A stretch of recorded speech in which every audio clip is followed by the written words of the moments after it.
Hi, in this video I want to share one of my favorite algorithm problems. It's called as the Convex Hull problem.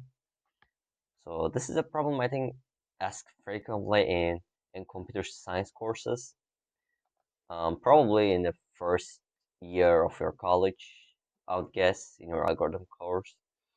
Now this problem states that um, for a given amount of points in a 2D plane, so let's draw our points, right? Um, Here too. Yeah. So we have this amount of points in a given plane, right? This problem states that this problem actually asks you to find a shape that encloses the inner points and connects the outer points. For example, we can draw a shape like this. Wait, let me draw it again. From here to here, here, here, here. Now all these edges are lines. In this way, the inner points are enclosed, the outer points are connected. This is the shape that we want. And this is not valid for those who might consider doing it. We want our edge length to be the least. So this is the shape that we are asking for. Basically, connect all the outer points with minimal amount of edges. Yeah, that's better. Now, I mean, this is basically the problem. It is easy to understand, but hard to program. And I want you guys to actually stop this video and try to solve this problem. Open Visual Studio Code, open your favorite language, start typing, start creating those for loops, and yeah.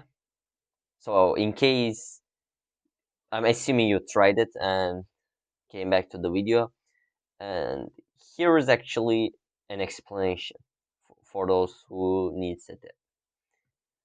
Now, what we do is we actually go into the fundamentals, right?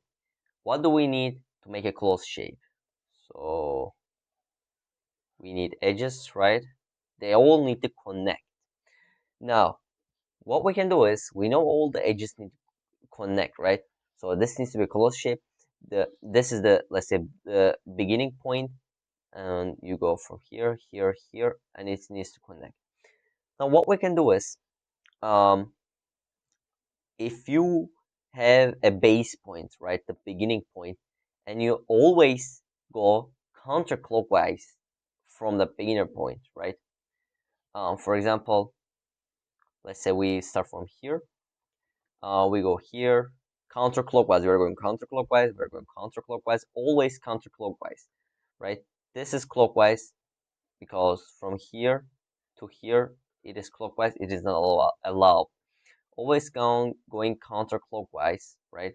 So we go here, here, here, here. Realize that this is counterclockwise, right? If you're always going counterclockwise, you will reach your base point, assuming assuming you select the correct edges, right? So it will match. What we can do is similarly by going counterclockwise using that same intuition. Um, for our base point, right, we select the point with the lowest y coordinate, which is this one right here, right? So this is our base point. And from here, what we do is we sort sort the points, the remaining points, um, by the polar angle they made with our base point. So what do I mean by this is you assume we have this plane, right?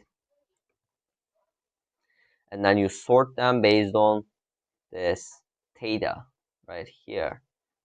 So what we get is when you sort them based on the theta, right? You get this is the first point, right? This is the smallest angle that it makes. This is second point, third point, fourth point, fifth, sixth, seventh, 8, 9, 10. Crazy, right? Then when you solve all these points, right? Now, I said we need counterclockwise direction, right? So what you do is you take your base point, then go to the closest one, which is 1, right? In this case, this is 1. We connect these 2 points. Then from 1 to 2, we connect these 2 points. Then we ask ourselves, does this make a counterclockwise rotation? Which it makes because this is counterclockwise. Oops. So this is basically counterclockwise. And we can see that this is making a counterclockwise direction, right? This is making a counterclockwise turn. So yes, this is the counterclockwise turn. Then we continue. We take, so we know that point 1 is in on the edge. Then we go, then we sort points by point 1, point 2, point 3. Ask ourselves, does this make a counterclockwise turn? Yes, it does, right? 1, 2, 3. This is again a counterclockwise turn. Then we continue from 2, 3, 4, and we ask ourselves, um does which one should I use? Red. This point, and this point make a counterclockwise direction? It doesn't. This is clockwise, right? From here to here, here to here. This is clockwise. This is not what we want. So what we do is we disregard 3, and then we connect to 4. See, I think the pattern is kind of being more and more obvious. Then we take 2, 4, 5 and ask ourselves, does this make a counterclockwise turn? Yup. 2, 4, and 5 makes a counterclockwise turn. Then we look at 4, 5, 6. Is this counterclockwise?